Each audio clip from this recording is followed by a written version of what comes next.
Welcome to Southern Soul Chats, where this season we will be diving into the stories of individuals who have navigated the deeper waters of faith.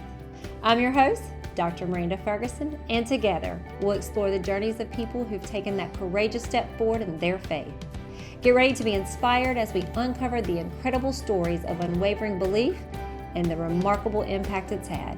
If you're excited to join us on this faith-filled exploration, don't forget to hit that subscribe button so you never miss an episode. Let's step forward.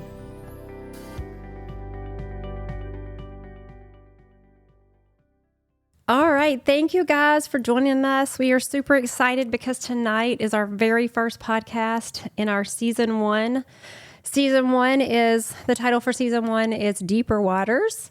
And this season will be a sharing of testimonies from individuals within the kingdom of God who have experienced stepping out in faith. That can be just from life-changing events. It can be things that's happened all across their journey with walking with Christ. We're going to have some amazing people that's going to be joining us. And so I'm super excited because, like I said, this is episode 1. Episode 1 is the call to adventure. So this should be good. So real quick, this is going to be a little different than how we'll normally podcast because tonight we wanted to take a couple of episodes to tell you who we are, what we're doing, and how we got here so that you would better understand this ministry, which is Stepping Forward Ministries. So it's not going to be your typical interview fashion with my guests tonight. So just hang on tight with us for a couple episodes to get to know us, and then we're going to dive into that more interview style and the more the way you're used to podcasts. So this is more of a friendly get to know you, so we can become cozy with one another. Okay. One more thing about this particular episode and the one or two that might follow after it, if we survive night 1, is that due to the sensitivity of the story and the people involved, names are left out. They're referred to just by terms, and actual details of their business have been left out for privacy purposes in respect to the fact that they're not here to tell their version of the story. So I just want to make sure you guys know that we were sensitive to that, and we want to protect that. So it's going to be the perspective of myself and my guest, and we're just going to make sure that we protect the privacy of those and the kids that are also involved in this story. So because we want to love people and do things the right way. So without any further ado, let me introduce you to our guest. So we have Tanya Simmons with us tonight. She is from Alabama, which is our hometown. I currently am here in Houston. So she jumped on that long plane ride over to come visit. So Tanya, why don't you take a few seconds and tell everybody about who you are, and then I'll tell everybody about who I am, and then we'll just dive in and see how this is going to go. Hey, like Miranda said, I'm Tanya Simmons, and I was born and raised in a little town called Saraland, Alabama, just north of Mobile. I was raised in church, went to church school, went to a Christian school from kindergarten through the 8th grade, and got married at 19, still married to the same guy, 36 years, raised a son, homeschooled him, and had a good walk with Christ, early on in my life. Not too terribly deep into it, as I'd like to say, that going to church on Sundays. Saw God do some serious, some work on restoration with my husband about halfway through our marriage so far. And then, but not getting into real deep things. We've been married about 36 years. I chose to go to school later in life. I got a degree in anthropology, archaeologist. Also have a degree in nursing, also an RN. And Miranda and I have been doing this together since about, we've known each other, since about 2014, I think. Yeah, and just for everybody knows, the reason you went to nursing school is so you can tell me how to take care of my children when they're sick or when I'm sick. That's what you use it for. Is I have a personal nurse. That's how bougie I am. That's how bougie pretty I much, am. yes. I'm her personal nurse. That's what and so I am Dr. Miranda Ferguson, and as just like Tanya, I grew up in a Christian household. Had a grandfather that was a deacon. My mom had a big family, so we were always in church, for all the different events. So RAs, the Christmas production, visitation night, Wednesday night church, Sunday church. If there was a Friday thing, I mean, literally if the doors were open, we were sitting in a pew on a big line, and that was the expectation, right? So I did grow up in a godly home. I had parents that divorced early. So just life, like normal life. Did all the things that a good teenager does, love Jesus, but also love to go have fun. And then got married, had kids, got some divorces, had some more kids, got married again. I went to a private school for middle school, and then I went to college at a private university. And my background is primarily education. My doctorate's in education. I got that doctorate literally right before we found out we were moving to Houston. And I'm a school teacher by trade. Also was a marriage and family therapist for a while. And so, so I have 5 degrees and a lot of student loans. It's a beautiful thing. It's a beautiful thing, but hey, that's life, and that's what you do. So that's just really quick about Tanya and I. And as I podcast along and as we talk over the next two or three episodes, depending, we don't know how many it's going to be, right? But you'll find out like more about us and who we really are. But we just wanted to kind of give you, like where we came from and how we were raised. So we kind of summed it up today when we were meeting that we had a foundation, a solid foundation, but we didn't always like rely on that foundation. We went out and tried to do a lot of stuff on our own, which failed. Yeah. I'd say most of our stuff on our own. 99%. Yeah. And if we got in trouble, that 1% would kicked in. But because of God's grace and mercy, later in life, when he orchestrated this beautiful relationship between the two, we were able to go back to that foundation, and boy. Oh yeah. Boy. We've seen things, yes. We've seen some stuff, y'all. So here we go. We're going to just kind of set the stage here for you and tell you how we met. And we're going to unroll a story for you that's pretty crazy. It's amazing. Yeah, it's something. And so here we go. Let's do it. So Tanya and I met in 2014 at the local YMCA, where all good people meet. And and so we were taking some classes together. And so what, just like anything, you show up and you see the same people and over again. So you start talking or heying and yawing, or you start talking, because I'm the introvert here, let's be honest. Oh yeah. Okay. She's right. I start talking to everybody in the room.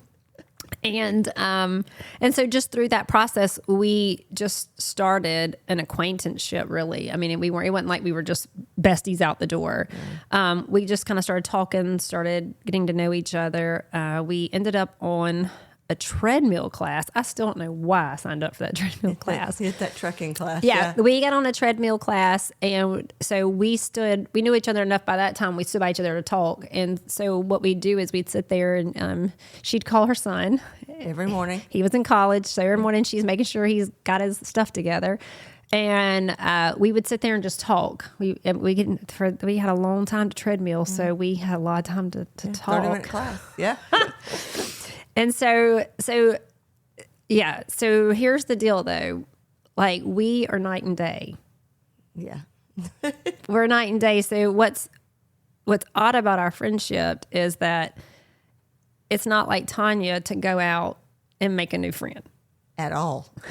Let's say that any friend I've ever had is an extreme extrovert. Yeah, and so it was odd for her.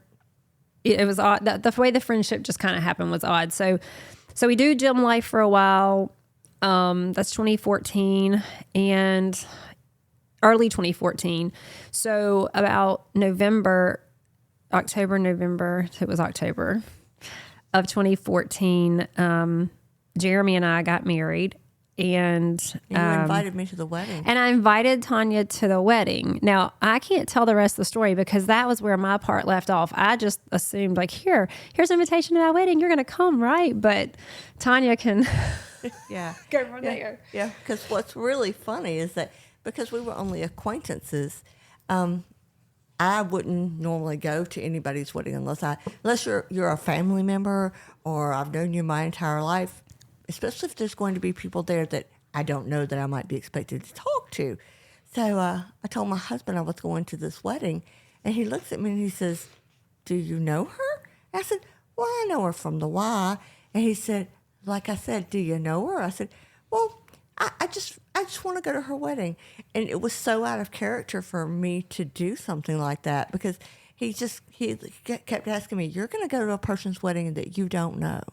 And I was like, yeah, I'm going to drive to the Gulf and go. And so that's really, I think, the start of really where all of this began, because we didn't realize it at the time, but God was laying a foundation, because I just felt led to go to her wedding. I have no idea why. It was completely out of character for me. I would never do something like that. I think that was really where I looked back and went, oh, wow, back then. Because, because I didn't know anybody there but Miranda.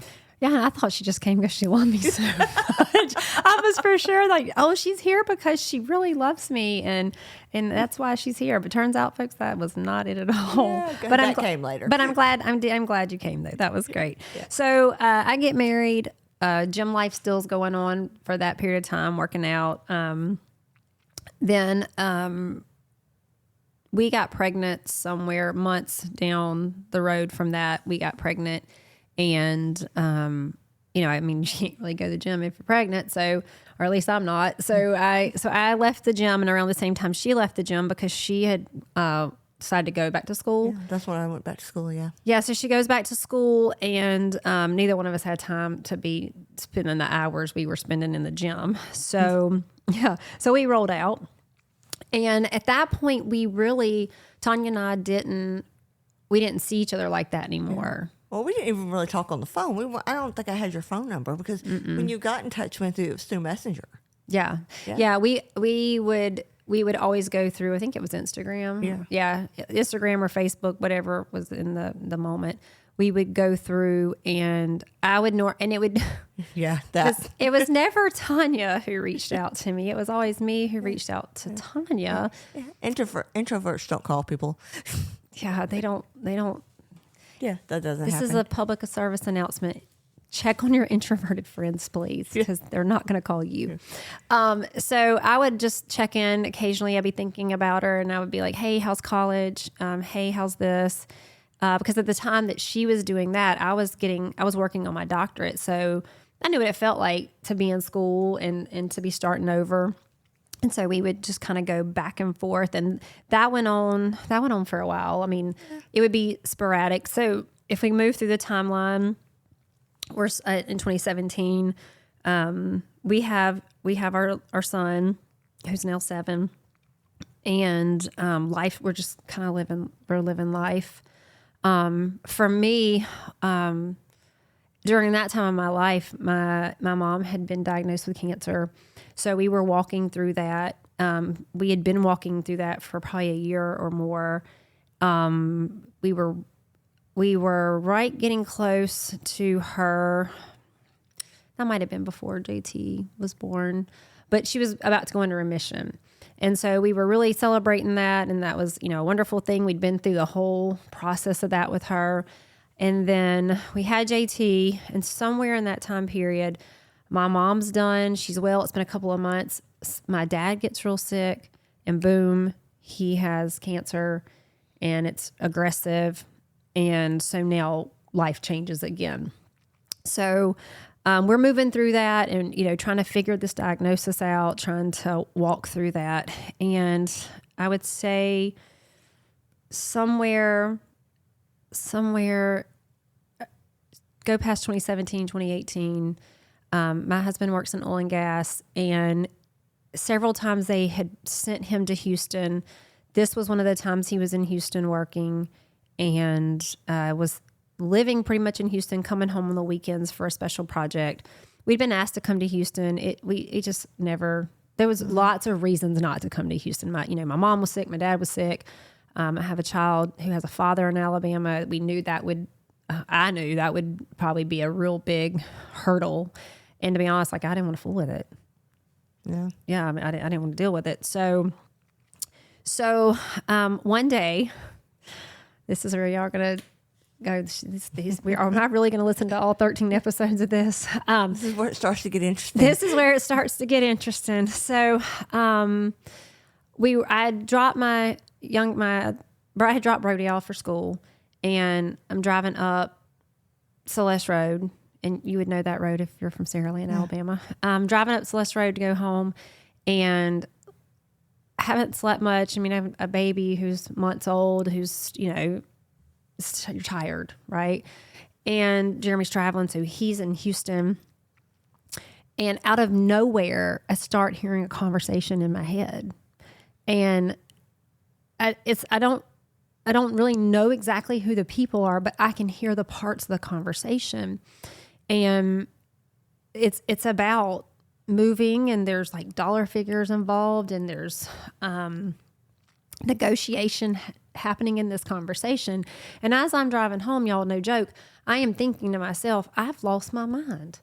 I've got to go home and go to bed because what is this? I mean, it was just so detailed and to the point, right? Like I got home, it was JT's nap time anyway.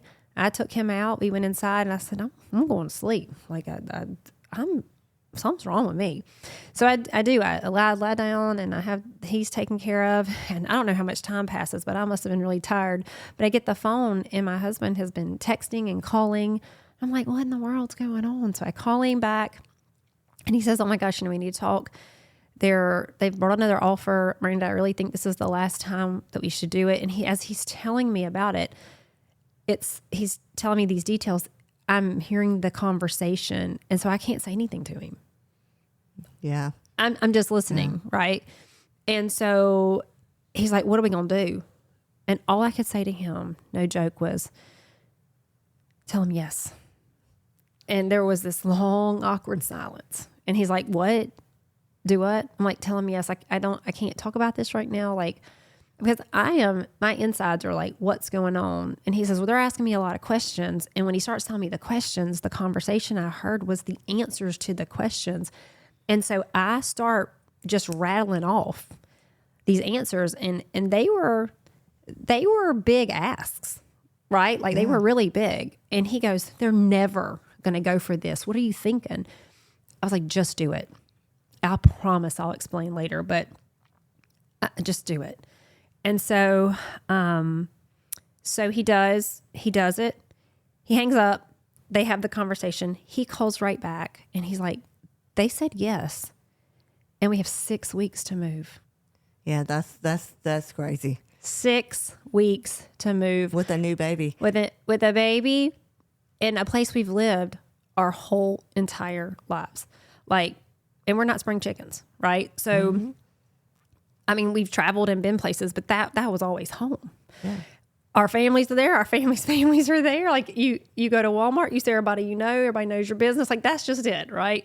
And so, so there was a huge turning moment there because I had to tell my family, have a sick dad. So I got to tell my mom, hey, not only is my sister moved away, but guess what? I'm taking your only grandchildren and your only daughter close by, and I'm packing up. And I'll tell y'all, that was not well received.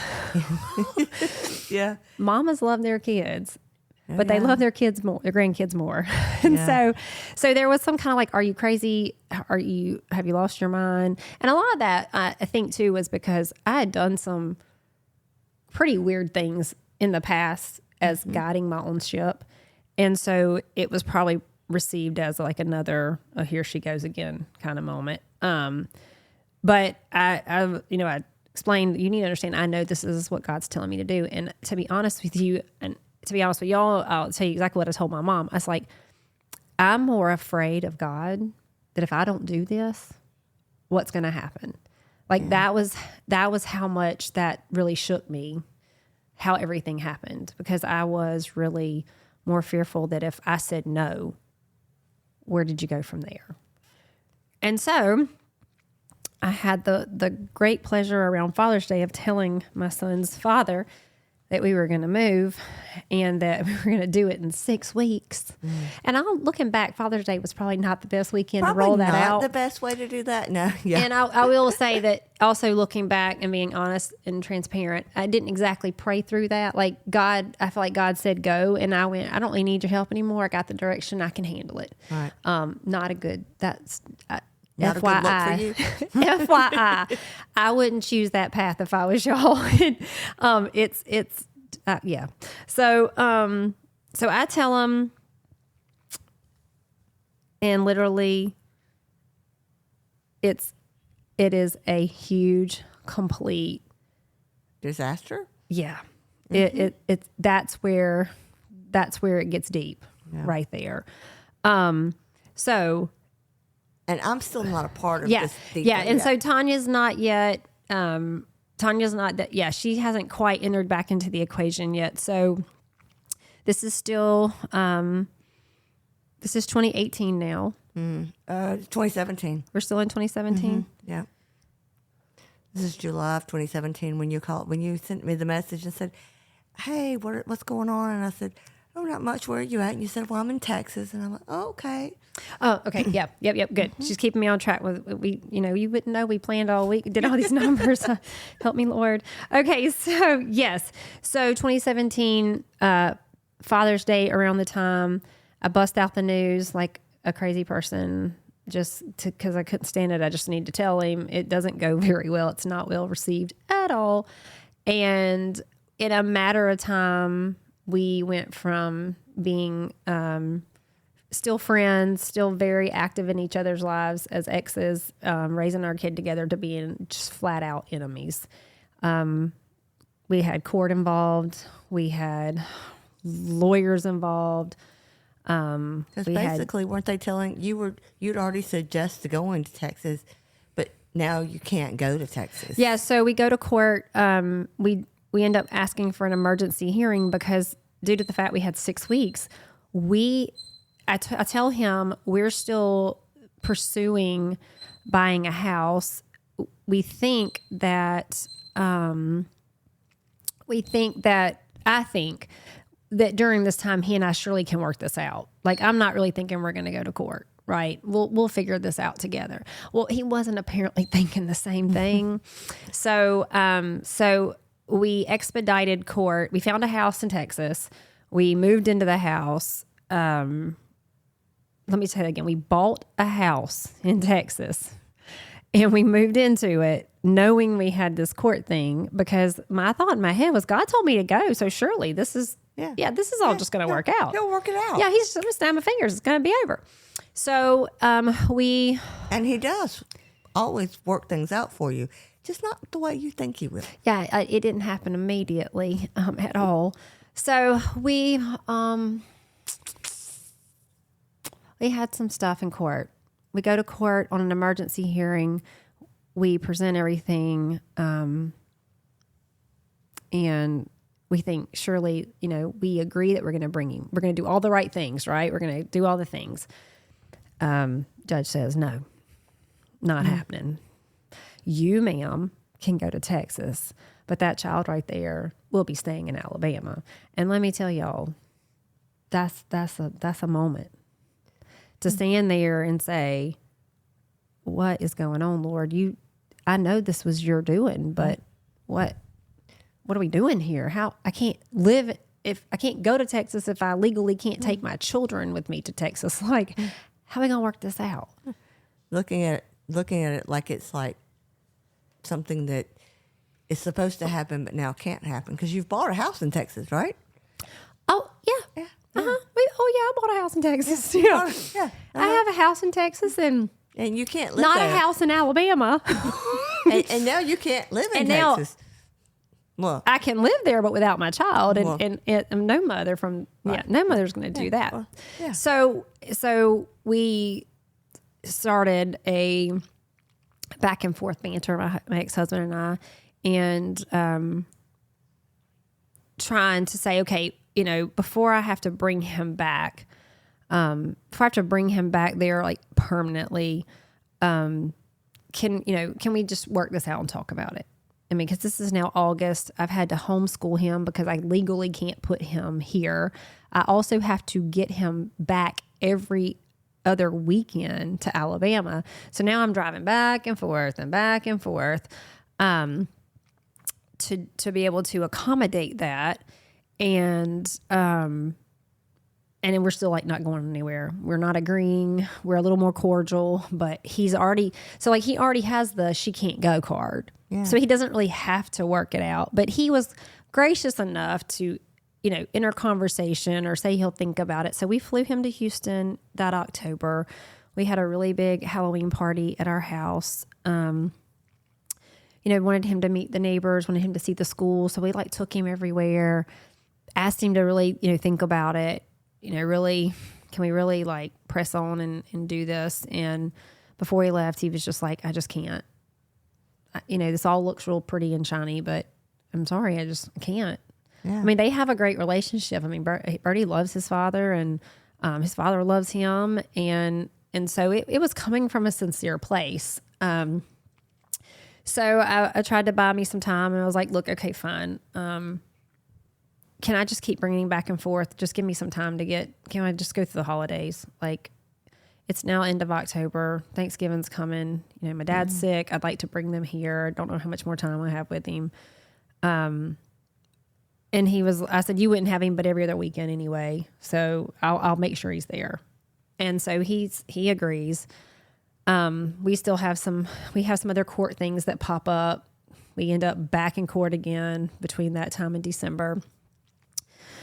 Judge tells me no again.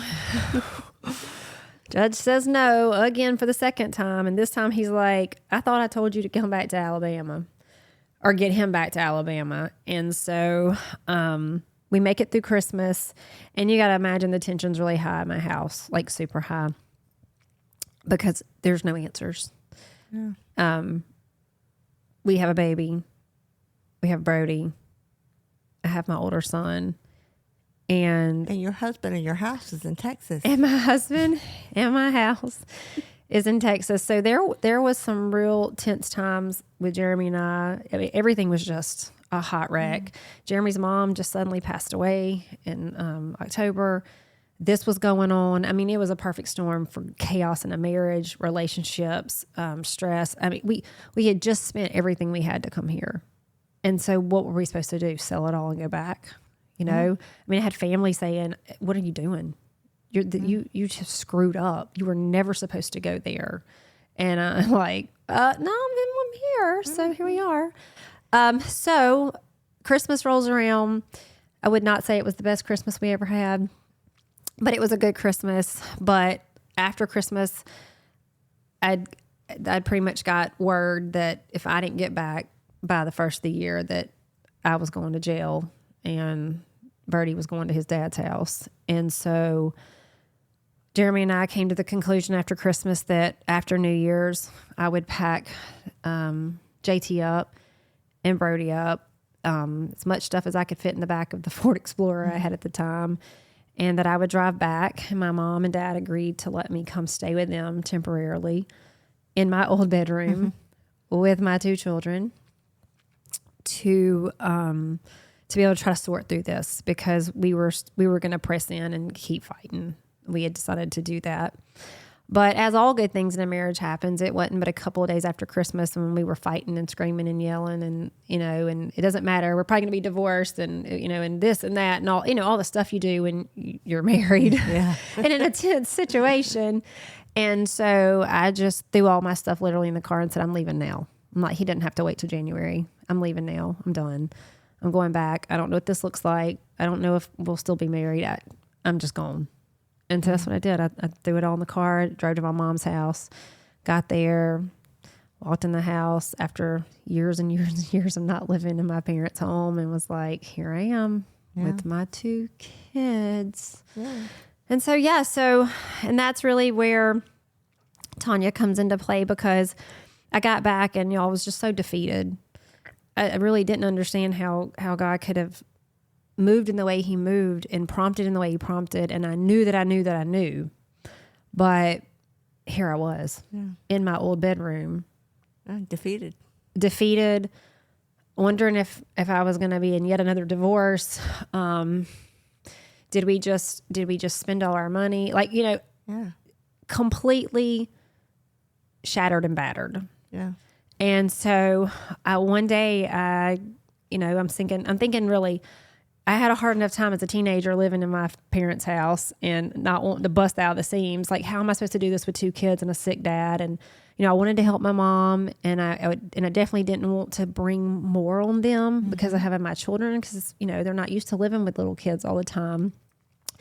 And so I was like, what am I going to do? Like, we'd spent all our money to come, so I didn't have money. We really didn't have money to live a dual lifestyle, right? So we both had to try to use our budget and split it between him living here and buying and paying bills and me staying with them. But you also had an older son living in Texas with Jeremy, yes. Yeah. And he was in college. Right. We had enrolled him in college. And you can imagine how that went when mom was gone. Yeah. That one. And so all of this was going on. Yeah. So I had a son in his first year of college. I had a child I was homeschooling in that moment. And then I have JT, who's not, mid of life, and a big fat mess on my hands. Yeah. So I decided to reach out to the one person who came to mind. I'm so lucky it was me. And it was Tanya. So what I did is I got on good old Instagram, and I messaged her, and I was like, you're not going to believe this, but I'm back in Saraland. And the last text she probably got from me was, you're not going to believe this. I'm in Texas. That's exactly what it was. And I think I answered because I just wanted to know the scoop. She wanted like, well, what's the dirt? Yeah. So what's up? Yeah. What's up? Because, neither one of us are, she's hearing things from God, but, she's not asking God about those things. And, I'm just living my life over there, as a minor player in the Christian field at this point. Did you just call yourself a minor player? Oh, that's beautiful. Oh, I love that. Yeah. A minor player. That's the only way I know to describe what that was really good. Yeah. So I text her. I tell her, here I am. Somehow the conversation elevates to let's, yes, that if you hear that is a bird. Oh, okay. That is a bird. I wasn't sure. It is a bird. I didn't know what that was. Yeah, that is. Sorry, guys. That is a bird. Okay. Yeah, my neighbors are being so gracious. They're in Cancun to let me use their house because my children are so loud and things did not go the way we planned today. But they have a bird, and I think the bird's talking back to us. You can't get any more realer than that. No, right? That's, okay. Yeah, I didn't even know about the bird. Yeah, the bird is in the house for real. And so we planned that. We plan to get together. We try to figure out what's the best way to go. There's this wonderful place in Saraland that I'm going to plug called Fusackley's. Yeah, Fusackley's. And so we decide for, I did skip a major detail here. So when I get back to Saraland, my ex-husband was very adamant that I needed to put him back in school. And so I had to enroll him in school, and that was horrible. He cried and cried. He hated it. It was a nightmare, which we will get to in a minute. But I was able to meet her because I put him back in school. Yeah. So I just have JT, who I come with. And guys, seriously, I came to Tanya and was talking to Tanya because I really thought like Tanya had all her crap together. She thought I had it together. Yeah, I really thought Tanya had it together. So I was like, I need to talk to somebody really solid. And from all the conversations we'd had before, I knew it was a safe space to be able to share what was going on. And so we meet for lunch, and I just lay it all on the line while my son takes salt shakers and pours them on the table, and I'm getting on to him, and she's like, it's okay. They don't care. We'll just throw it on the floor. It doesn't matter. Right. Salt's cheap. It's just, salt's cheap. And I'm like, it's a mountain of salt. She's like, it don't matter. Just keep talking. Just keep talking. So about 15,000 pounds of salt later, some chicken tenders, and spilling all the dirt. I'm just like telling her, I don't know what's going to happen. Yeah. Yeah, she was pretty pitiful. I won't lie. It was pretty, and she almost didn't come to this meeting. She almost didn't come. Yeah, I didn't even tell Tanya until like, I think it was a year ago. Oh, yeah, it was about a year ago. I'm like, what do you mean you almost didn't come? You said, oh yeah, I started to cancel. Yeah, like, I actually tried to cancel. So, as it got closer to the day that we were supposed to meet, I was really so defeated. I didn't want to talk to anybody. I didn't want to see anybody. I'm struggling every single day. Trying to get back in the Bible and read and figure out what's happening, and really trying to be obedient and walk through this, because I see that I took matters into my own hands, and I didn't.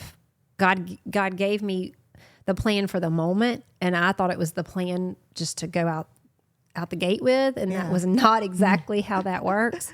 And so because of that, and it was divine looking back, it needed to happen that way. Oh yeah. But because of that, I had really got my hands on some things they didn't belong in. And so so we eat, we leave. Somewhere in that conversation, we decide to get back together. Like, how can we both don't have time to go to the gym, but is there time we can get together, take JT just to get me out of my mom's house and out of her hair? And we come to find out, this whole time that we've known each other, she lives right down the road from my mother. Like, really, literally on the other side of the park. There's a park between our houses, and one street over is her mom's house. And I live there, and I've lived there for 30 years. And so you had to have grown up just one street over. Yeah, because we lived there my whole childhood. Yeah. I mean, I grew up on Calliope Road. Yeah. So we decide there's a park there. So we decide Tanya's in class, but she has this break. And so it's like this perfect break that she was already coming home for like lunch and stuff, that we could just try to slide something in. And I don't know if we ever really thought it would be every day, but it turned into be every day. So we started meeting at the park, and we would walk laps at the park. We'd let JT play. Well, we were kind of trying to entertain JT too. And guys, when I tell you she was pitiful, I mean, she was pitiful. I mean, I was like going, oh my gosh, this is bad. This is so bad. Bless her heart. How can I help her? Because I just thought, I felt so bad for you with what all you were going through. And I remember thinking, if I can just meet her at the park and maybe, like you said, get her out of her mom's house, and get her out in the sunshine and stuff, because she was in a very bad space in her head. I mean, we make light of it a little bit now, but she really was not in a good space in her head. And so we started meeting at the park, and they had that little jungle gym equipment, the little the thing, and JT wanted to climb on it. Of course, she's about 17 months old, I guess. And so we're standing there, and we're trying to figure out a way to talk, have conversations, and have JT be entertained as well, but also not let him fall off and break his poor little neck while he's doing this. And so about this time, Miranda comes up with the wonderful idea that we should walk, which is a great idea. I love that idea. I was all down for walking. What she didn't tell me was that she also loves Pinterest, and she'd found this wonderful exercise program on Pinterest. It's like, if you don't like it, we'll stop, which I've learned is code from her. This is what we're going to do. And even if you die, we're still going to do it. Kind of like this podcast. Yes, like that. And so we decide to walk. We put poor little JT in his little stroller, and we walk, and we do the walk, and then you come up with the exercise, which was good because it gave us something to focus on, while we were, and look forward to every day. Yeah, every day, and it became an everyday thing. Yeah, and literally we walked from February to May. Yeah, and y'all, we're from Alabama, so rain is a thing, right? Yeah, it rains a lot in Mobile. Not one day between February and May for this period of time. For that window during the day. For that window, it did not rain one time. Not we once. Walked every single Monday through Friday. Yeah, Monday through Friday, every single day at the exact same time. Yep. The exact same route. Yeah, no rain. Now, poor little JT, he would look as we walked by the house, and he was so tired of being in that stroller. He knew where he lived, and he wanted to go back. We walked for a while. We did. We walked, and we walked. I think it was 3 miles. Yeah, every day. But what was, so like there was, so, and you go, gosh, what is that? What is, okay, y'all walk. That's great. Lots of people walk. But what you don't understand is that during this period of time, we weren't just walking, but we were really churching together. Yeah. At a level that neither one of us had done before. Because what she didn't know is my life was it was a mess as well. We had finances that were, they weren't horrible, but certainly they weren't where they could be. And we were in a little bit of debt. And, we had struggles in our marriage like a lot of people do. And what she thought looked all together was not somebody who had it all together.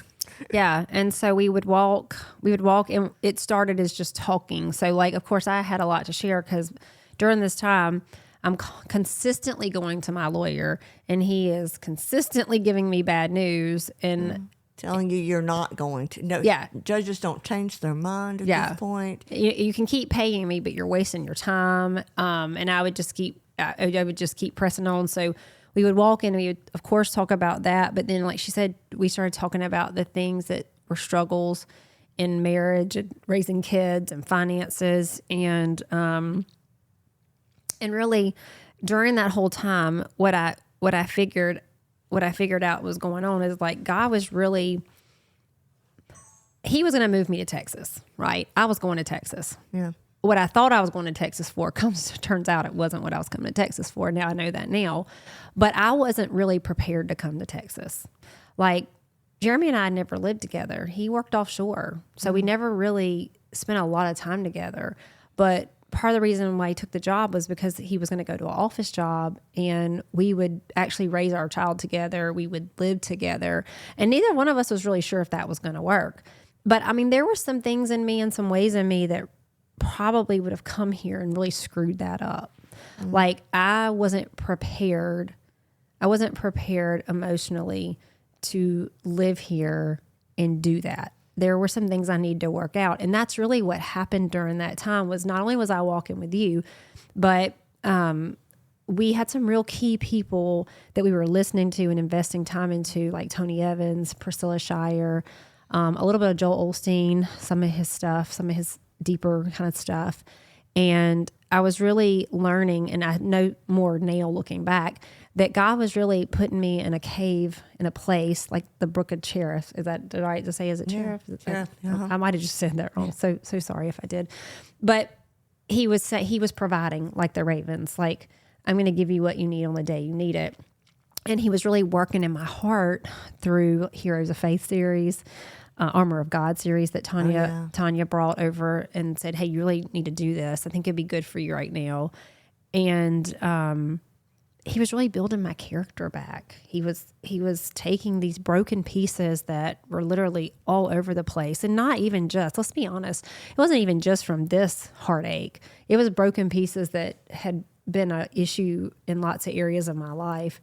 And he was dealing with me. Like we were wrestling. Yeah. Like I feel like I lived the whole Bible in my room at night. I mean, I would cry myself to sleep. And some of the nights I'd cry because of the situation. Other nights I'd cry because God was just piercing my heart. And so he was lovingly wooing me through that and taking me into deeper waters in the sense of, before I can really take you back there, you and I need to do some work. And I think the only way for him and I to do that work was for him to completely break me, because I'm just a strong-willed person that'll just press and press and press. But I could not press anymore. Yeah. I mean, I had ran out of options and I was at the bottom and I didn't see anywhere to go. I saw going deeper. I mean, as we'd walk every day, I mean, she would encourage me. And like I said, we talked about a lot of stuff, but the cool thing about all that was not only was he pressing on me, but he was pressing on you too. Oh yeah. I'd gotten back into, so I'm a Baptist by trade. I'm Baptist by family. It's my trade. But Jeremy and I, before we ended up in Houston, he was in a Pentecostal church in Saraland that, I mean, I'd grown up doing things with this church in different times, and the pastor and his wife, I went to school with her and I knew her well. So I visited, and so I like to call myself a Pentabaptist, Or a Baptist-costal. a Baptist-costal. Yeah, either one's good. Because while I was in that church before we left, I mean, I just saw God move in ways I'd never seen God move. Like I had God in this little Baptist box. Turns out he's not in a box at all. No box. No box. And he does really amazing things outside of what just us Baptists like to believe. And so that was amazing. So I went back there, and on Sundays I was going to church there. And when we would walk, we were both listening to the same things with Tony Evans. We were doing the same Bible. We were really doing this all together. So a lot of things in our lives started changing. Well, and it happened in a real life sort of way. I would listen to it in the mornings because I was on the way to school, but you couldn't listen to it until the evenings because you would sit there in bed at night because you had JT. Mm-hmm. And so before you fell asleep, so we would get together on the next walk after and I would be like, did you hear? It was about, if it was Tony Evans, it was, his heroes of faith. It was like, it would be whatever we were going through right then. Moses, a lot of Moses, a lot of Exodus. Which is really why we did this, the call to adventure was because of Moses, right? We talked about parting the Red Sea. Like that was, and it was crazy because no matter what that Tony Evans was doing, the pastor at the church was doing the same thing. Crazy. And so it was all feeding together, and God was really moving through, setting a stage to really show how he does part waters. Oh yeah. Yeah. That he does. He calls you out to adventure. He calls you into new land. Right. Yeah. And he doesn't promise that new land's going to be cotton candy fields and rainbow skillets. It's not pretty like that. They were running from Pharaoh, and they backed up against the Red Sea. I think that was a big thing. It's like they had gone. They had no place to go. Yeah, no. So if you got in that water, you were going to drown. Like that was it. And that's how I felt. It was like I had no place to go. I was backed up against that water. And let me tell you, I stayed there for a while. For a while. So during the walk, a lot of things happen, and we're gonna move through them. And because to us, these were really big points we wanted to share with y'all, because this really, in my mind, it demonstrates the power of God. Yeah. Faith, real faith to really. Faith is in your feet. Faith is in your feet, and when God calls you to it, you got a shot to take, and you got to take it. So one of the things, the very first thing that I think of is in Marchish. We were walking in. I'd been at church. There was a sermon. He told a story, but the whole theme of the story was do not delay. So like, if you're tithing, don't delay. If you're called out to something, do not delay.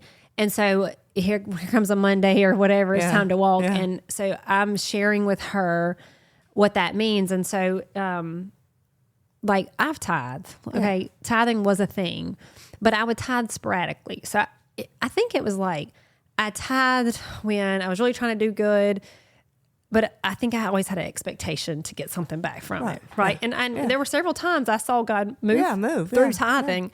Yeah. But it was never consistent. Like I'd get in a bind and be like, well, I need my money back. Thanks, Lord. Yeah. Oh no, it's too tight this week. Yeah. I can't tithe this week, God. Thank you, though. Yeah, sorry, thanks. But I'll catch you in a few years. And so there would be like these runs, and then there'd be longer not doing it.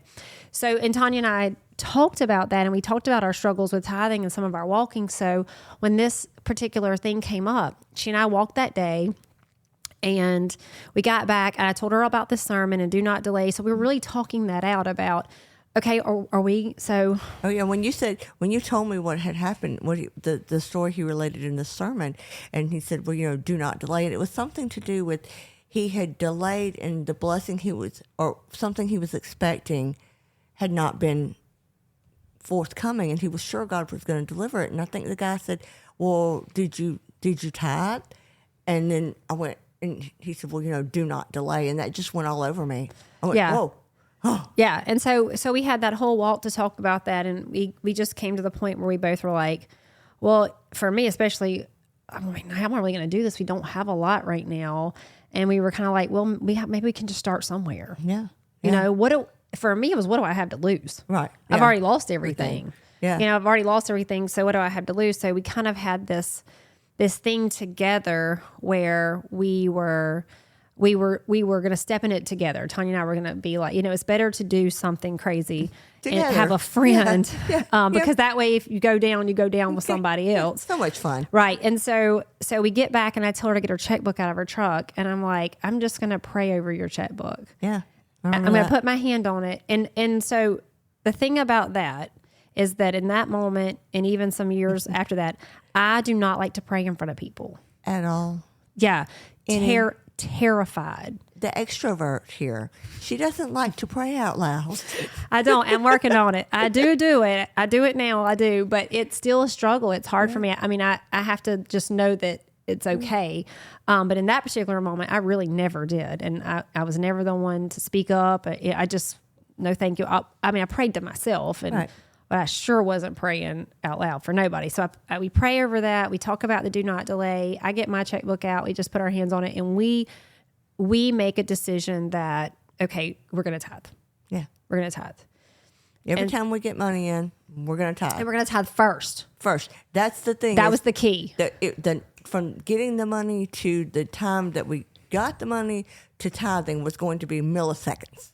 Yeah. Literally. So it was going first. Right. That was going first. Before any other money left the checking account, we would not delay. Right. So we would adjust all of our spendings around that money coming out first. Right. So if that meant groceries had to be a little different, if that meant we didn't do XYZTQ, if that went first, then whatever was left was what we had to deal with. That's what we did with. Yeah, we lived on the 90%, but God got that first 10%. Yeah, he did. Yeah.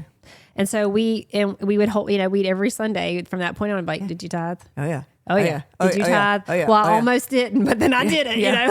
Yeah. Well, I thought about it, but then I went, oh, no, what am I doing? Yeah. And the thing is that this is going to sound horrible, but it was more important for me to be able to answer that question to you than it was to really answer it God at that point. Yeah. Like I was accountable because I knew on Monday morning after I saw you were going to be like, one of us was going to be like, well, did you do it? Yeah. Did you do it? Yeah. And I couldn't say no. Yeah. And I was too afraid not to. I was like, I had that too, but I still that wanting to make sure that I wasn't the one who dropped the ball. Oh yeah. Yeah, don't drop the ball. And so, but we had a really interesting conversation after that because when I prayed that day, and you knew I hated to do that out loud. You weren't going to pray. Remember, you said we should pray, but you didn't volunteer to pray. I did though. I prayed. Well, yes, because you had some prompting. But we had a conversation after that, which is really key. Yeah. Well, I think I said, you might as well get used to praying out loud because you're going to be doing it on a stage someplace. Yeah, and I asked her if she had fell and bumped her head. Yeah, I mean, it was like so funny because I remember it was like it's not like I had known this beforehand. It's so crazy the way when that came out of my mouth, where did that come from? I'm like, who said that? Oh, yeah, and certainly we had not talked anything about any of that. No. Yeah. I mean, I'm not working. Clearly I'm not working because I'm not living at home. And I mean, it was just bizarre. It was. And you looked at me like I had three heads. And she even was like talking about ministry. And I looked at her and I said, let me tell you something. Just because I went to a Christian college does not mean I wanted to be in ministry. That's I will exactly what never. You said. When I was 18 years old, going to that university with friends, doing all that, I thought they were bizarre. I thought they were crazy. Why would you want to do that? Why would you want to live that life? And I said at 18, I will never go into ministry. Mm-hmm. That's probably what sets you up for what you have now. So, side note, please never say what you will never do because that is exactly what you'll be doing. God said, oh, really? He said, oh, I got a joke on you. Yeah. And so, but in that moment, not knowing what was coming, it was just weird, right? Like I looked at you, I looked at her like she had lost her mind. I mean, she went, I mean, I said never. Yeah, I'll never. Yeah. I'm like, no. Yeah. You said, mm-mm. Yeah, no. No, that's not me. That's not me. And it wasn't me at all. Mm-hmm. It wasn't. I just remember going, okay, well, that's that I didn't say that either. That didn't come from me. So you'll have to take that up with who did. Yeah, you'll have to talk to the guy upstairs. Yeah. There you go. Yeah. So we're still walking. These are the kind of conversations we're having though. Yeah. Things like this. We're still walking through Moses. We're walking because it was Heroes of Faith, and so it was all of them. Yeah. He was going down in different series. The ones that are in Hebrew. Yeah, and so In we're Hebrews, we're being reminded of all these people of faith. So as we're walking, and as she's struggling with daily life, and I'm struggling with this thing that's happening right now, God is feeding into our spirit the people who've gone before us, Right. Yeah. and their stories that were just as challenging as what we were going doing. through. As what we're going through on whatever scale, right? Whatever scale. The we difference were on. is we just have the perspective of knowing the end of their story, and so we know how it turned out. But they didn't know. But they didn't know the ending when they were having to walk through it. And I Right. think- It was hard, just like for us. In the moment, they really thought that they were done. I mean, here comes Pharaoh. Right, He's yeah. coming. They're backed up against a wall. There's nowhere to go. They are going to die. And Moses led them there. Right. He Yeah, said, yeah. let's go. Yeah, and here we are. Matter of fact, that's the conversation. And God says, "Why are you calling out to me?" Except that He's not. It's Exodus 13:17, I think. He says, "Why are you calling out to me?" But that verse is. But it doesn't say Moses is calling out to him. So he had to have been having this conversation with God in his head, right? Like, oh Lord, what are we going to do? And he says, well, lead them through the water. It's parting. It's going to part. And so he does. But they didn't know it. Yeah, they didn't know it. They thought for sure they were goners, floating. They were Yeah. going to be floaters. Yeah. They're going to be floaters. So still we're moving through this. We're getting into April now. And, I tell you that, I told you that I was going to a Pentecostal church there, and it just so happens that he's preaching on this series, and he's talking about them taking the path, right? To get to the promised land. Yeah, to get to the path of the promised land. And I'm taking notes, I'm listening, and he hits on this part where he says it should have taken... No, it did take 39 days. He said it took 30. Yeah, you told me you took said 39 days. And so I'm like, 39. Oh, I seriously, this is so horrible. I grew up in church my whole life, but I'm like, how did I not know it was 39 days? Like, where's that in the Bible? Oh my gosh. And so I can't wait to see Tanya on Monday, because she's not going to believe, A, that this is the story once again lining up with what we're doing. And B, this 39 day thing is mind blowing to me. So I have to share it. Yeah. So we're just walking and talking, and I'm telling her all the things. And then I hit that 39 mark, and I go, Tanya, he said it took 39. Did you know it took 39 days? What should have taken like not that long at all. Yeah. Took 39 days. And I'll never forget her facial expression, because she looks at me and she's like, 39 days? What? Yeah, and she keeps talking. Yeah, right? because I'm a talker. Yeah. So I'm still talking. But I'm no longer listening, because now I'm adding, and I do my math 3 or 4 times in my head, right? And I finally, I'll tell you why in a second, but finally I looked at her, because she's been talking for about 2 or 3 minutes now. I said, you're going to have to repeat everything you just said after 39 days, because do you know that it's 39 days from today that you're supposed to be back in Texas? And Yeah. she said, huh? I said, I heard nothing you said, because I had to do the math. But it's 39 days from today. 39 days. And now you could tell the really weird part. And really, it's nowhere in the Bible that it was 39 days. Yeah, As a it's matter not. of fact, I even go back to the preacher. Y'all, it's recorded. Yeah. So I listened to it. I'm trying to find it, because I wanted to make sure it's not in the recording. I go to the pastor. He looks at me like I'm like lost his mind. He's like, no, but he says, but it's not uncommon for the Spirit to let you hear something you need to hear. Right.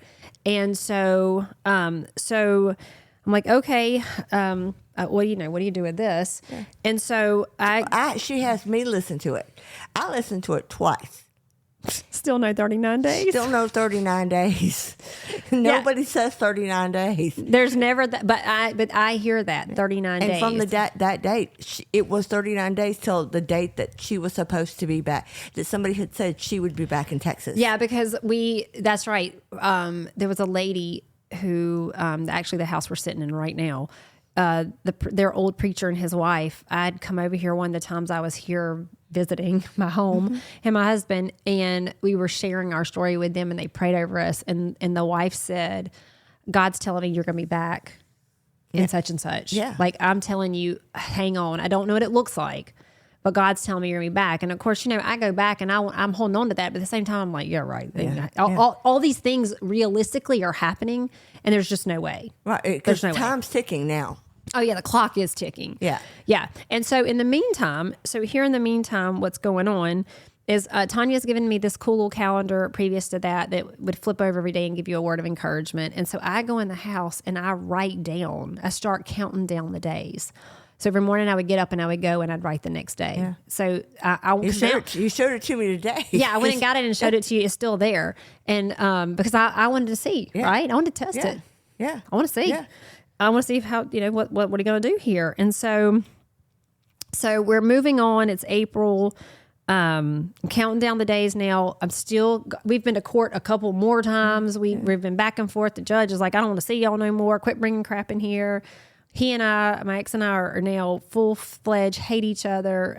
We're not doing each other any favors at all. It has come down to somebody. The only way I'm going to Texas, somebody's got to be thrown like a mountain in the sea. Oh, yeah. I did tell you that at the beginning. And you said, oh. I'm saying that I'm pretty sure the only way I'm going to get to Texas is if somebody dies. And because that's like that sea. I'm backed up against the sea. I see nothing else. Yeah. And so. Well, you called me on the phone about the job. Yeah. And so as we're moving along, there's two things happening here. Brody's not doing well in school. Oh, that's right. Yeah. And I'm an educator. I have over 20 something years in teaching, and I recognize that something's not right. But because I'm not a special ed teacher, I couldn't put my finger on it. I am advocating for him. I am fighting in a school district that I used to work for with friends that I loved, but I'm having to go toe to toe with them and battle. He's coming home crying every night. He hates school. He's old enough to understand what's happening between his father and I, and he's got a huge heart. And so he's walking through this murky water too. We're trying to shield him as much as we can, but he doesn't live in his home. He's living in his grandma. He knows, right? Yeah. And even his little child mind, he knows. And So during this time in April, I get a phone call. I'm in Carline, and I get a phone call from Texas, and so I answer it, and it's a lady at Lone Star College here in Texas, and she's asking me if I want to come in she's just talking, blah, blah, blah, and she's asking me if I want to come in for an interview, and I'm like, remember I'm in Alabama, and I'm like, yes, I would love to come in for an interview. When? Because I know I got a 7-hour drive ahead of me, and so we schedule it for a couple of days. I'm able to schedule it at a time where I can get Brody out of school, take a weekend in Alabama, and come back. And so matter of fact, I was so blown away that I couldn't remember her name or the address. Yeah. Oh, really? I had to go back and look it all up. She'd sent me an email. Like I had no clue where I was going. I didn't even know what I was interviewing for. Well, and do you know why? Well, at this point, and she didn't say anything yet at this point. I think that happened at the actual interview when I asked her. You called me on the phone and you say to me, I just got a job interview. And I'm like, where?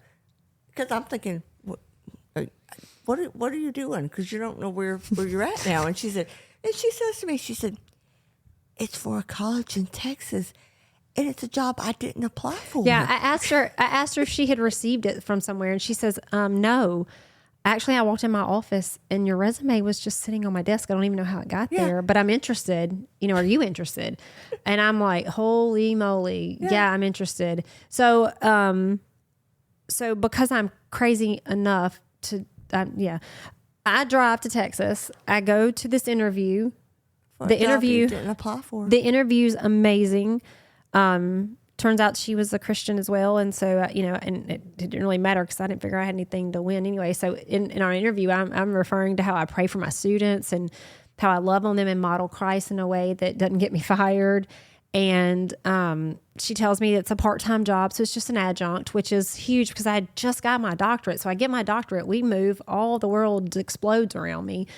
I'm standing here with a lot of student loans and no job. And so she says she'll let me know. She doesn't really know. She'll let me know. And I'm like, okay. So it'll probably be a couple of days.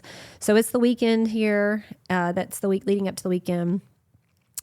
I go, I'm out and about doing something. I get a phone call from her and she's like, I want to offer you 3 classes in the fall. Now, y'all, this is April. Then the fall starts into August here in Texas because they still believe in giving you a full summer. I don't live in Texas. Right. Matter of fact, I have a court order for a kid who can't be in Texas, and I take the job. Yeah. Well, I think we talked about it. You're like, what am I going to do? And I'm like, what do you mean? You're like, I don't live in Texas. Yeah, but I took the job. I say, I'm so excited. Thank you so much. And then I go, oh, mercy. So I have to go back to Alabama because school is a real thing. I go back to Alabama. Brody's not doing well. April turns into May. May's getting a little closer, like probably about 2 weeks out from school. Brody's situation is getting worse. I'm fighting with them worse. They're not budging. We're not budging. He's literally, they want to fail my first grader who's going through all this stuff. They're looking at me like I'm crazy, telling them something's wrong, and they're telling me nothing's wrong. And I just keep having this nudge of, if I could just get to Texas. If I could just get to Texas, I believe all this is going to, I believe whatever's wrong with Brody's going to be worked out. I believe that my marriage will be okay. I believe that my ex-husband and I can get back on good terms. But getting back to Texas, but every time I tried, it just failed.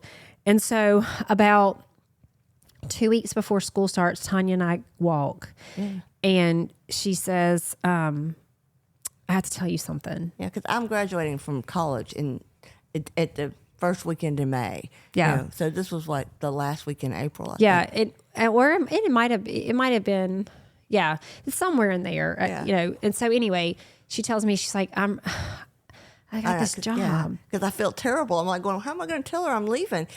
Because the job that I got, I have to go work out of town for it. And it was immediately. It was this was a Thursday or Friday, and you had to start on Monday. So it was like, graduate. Yeah. They offered you this job. Yeah. And it's over. And what was crazy is that I remember looking at her because I just had not had the opportunity to tell her what I had decided about school, because I had reached out to Brody's father and I said, I'm not going to let him fail him. I know something's wrong. I know we're fighting, but I need you to trust me on this. And he agreed. We were able to agree on that for Brody. And so I look at Tanya and I say, well, I guess that's good timing because I'm about to take Brody out of school before they can fail him. I'm going to put him back under the homeschool umbrella. That way I can keep him I can move him to second grade. I'll figure it out when I figure it out. As much as I love my parents, we've run in, everything was very stressful for everybody. It was time. I was going to have to come up with some new arrangements. Right. Yeah. And so I told her, I said, I'm about to go home. Summer visitation is different. There's longer breaks. I can drive back and forth. So if you're going to work, I'm going back to pack all my stuff. I'm going back to Texas. Yeah. Yeah. Because there was no reason. Because once you took him out, you were done for the school year for him. Yeah. I mean, the school year was over. So now we were kicking into summer visitation. And like I said, it looked different. So I take Brody out. She goes to work. The walking stops. Just like that. It was over. Like that's over. The walk's done. I go back. I tell, I work all my plans out. She's going to do her stuff. We agree that we're going to just keep on talking through this. We're going to, just call me. We're going to figure this out. And so, I pack it up. I head out. I get back. You go to work. I get back to Texas. And like I said, it's been a strain. It's been no's. Brody almost just failed. Just trying to come back here and scrape up the pieces to be able to figure out where, after the summer, where am I going? Yeah. Are we selling the house? Are we moving back? So you can imagine that my marriage was not joyful at that point. It was very stressful. I have a husband who doesn't know if we're staying married, and he has a wife who doesn't know if we're staying married. Are we leaving together? Am I going to ask him to give up this job opportunity that he's tried to get his whole entire life? Or does he stay and I go? What do we do? And we still have no money. Yeah. And the money, and we're up to 5, we got 5 digits now of lawyer bills on credit cards that are spread out. Yeah. And so not only did we not have money, but we didn't have, what are we going to do with that? Right. Yeah. What are we going to do with that? And we still haven't won. So it's not like we spent all the money and won. We spent all the money and we're losing. And we're still spending it. Because you keep being told, well, you can do what you want to, but you're not going back. Yeah, you're not going back. My lawyer was just like, please stop giving me your money. I mean, I'm going to take it, but I'm just begging you to. You need to think this through. Yeah, think this. You're not thinking this through. You're not being logical. And I remember looking at him one time and being like, you're right, I'm not being logical because I'm just being whatever God's telling me to be. And we've decided that we're going to walk, faith is in your feet. So you're just going to walk through it and do what God tells you to do, and God will work it out. Because by this time we've seen some things that God's saying, okay, this is where we're taking you. And our faith is growing at this point. We're starting to dig deeper in. I'm starting to read my Bible in the morning, every morning. You're doing it at night. We get into the summer. The summer kind of wears on. Well, June kind of wears on. And then there's going to be July. Now, let me tell y'all something. For time purposes here, we're going to end it at July, but I'm just going to give you like this little snippet so that you'll want to come back. Yeah. July, starting in that year, July has been the month. Yeah, the month for both of us. It's the month. It's the month that expectation, man. Yeah. I mean, God's pouring out his grace. And so we're going to just kind of leave you in a cliffhanger. So if you want to know what happens in July, which really is the turning point for everything. Yeah. Yeah, and really I'm not saying if we won or not at that point, but I'm just telling you that this was all the lead up to the years of Julys to come. Oh yeah, because that everything hinges on that July, on the things that happen, the changes that happen. It's this is the cliffhanger. So come back, listen to the next episode if you want to know what happened in July. Yeah, and so real quick. So Tanya, if you had to tell anybody, like just from this part of the story, what words of encouragement for the listeners, which is probably one, which is probably my mom, maybe some other folks. Two, because I'm going to make my husband listen, so that's two. My mom, my sister, my Look, father. We got a crowd already. Yeah. Okay, we might have like 10. I would say we got a crowd. Yeah, that's a crowd. Okay, it's a party. Christopher and Jessica, they have. It's a party. Okay, that makes me feel better. So if you had to tell those 10 folks or any of the other listeners out there who may be facing challenges, like maybe they're right now with their back against the sea, right?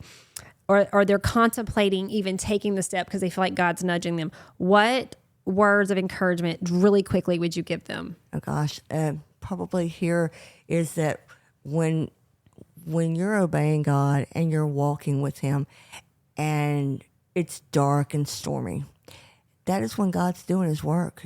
Just because you can't see it because it's dark and stormy around you, in retrospect, you'll see it. But expect it to be a challenge when you're obeying God, because that's in the obedience of going to the cross. It was dark and stormy around Jesus. It was dark and it was stormy. It was dark and stormy around those disciples. Friday to Sunday was dark and stormy. And it took the faith. It took faith to get them to Sunday. But when Sunday came. That's so good. And so if you'll just be obedient and trust that he is who he says he is, and he'll do what he says he'll do. Faith is in your feet. You walk first. He always says, if you do this, I'll do that. Just be obedient. Just hold on and don't lose hope. That's good. Okay. Well, Tanya, look, thanks for flying all the way to Houston to do this. Look, you're going to get, we know for sure one more. Well, for at least one more. We can squeeze 2 more. We're not sure we're going to work that out. But thank you so much for coming. Thank you for being willing to share your story and for sharing that encouragement with our listeners. I do want to encourage you that we will have episode 2 coming out in next week. And you can check our podcast out. It's supposed to be on all major streaming. So please go and check that out. Follow us, like us. We want to share our stories with you. We're excited about what we have planned and what's coming with different guests. And so I guess to wrap this up, I just want to also encourage those who are standing in any of these places, whether you're at the beginning of the storm or you're walking through the storm, or you're coming out of a storm, because all of you are doing one of those. Yeah. That's a fact. Just keep stepping forward. Yep. Keep stepping forward. Just keep stepping forward. He's not asking you to have it all together. He's not asking you to fix it. He's asking you to trust him and be obedient. And if you can do that, then he will take care of the rest. He'll take care of the rest. All right, guys, we hope to see you in the next episode of Have a good weekend. Southern Soul Chatting with Dr. Miranda Ferguson.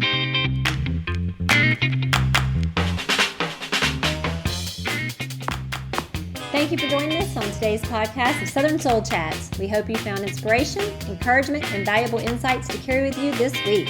If you've enjoyed today's podcast, be sure to subscribe and to share with others who might also find it meaningful. We are a branch of Stepping Forward Ministries, a 501c3 Christian nonprofit, and today we kindly ask that you consider making a donation. Your contribution will play a vital role in sustaining the podcast and allowing us to continue sharing these impactful stories of faith. As you leave today, remember your story is a part of a bigger narrative, and your faith has the power to guide your path. Keep stepping forward with hope, trust, and assurance that you are never alone. This is Dr. Miranda Ferguson. Have a great week and keep stepping forward.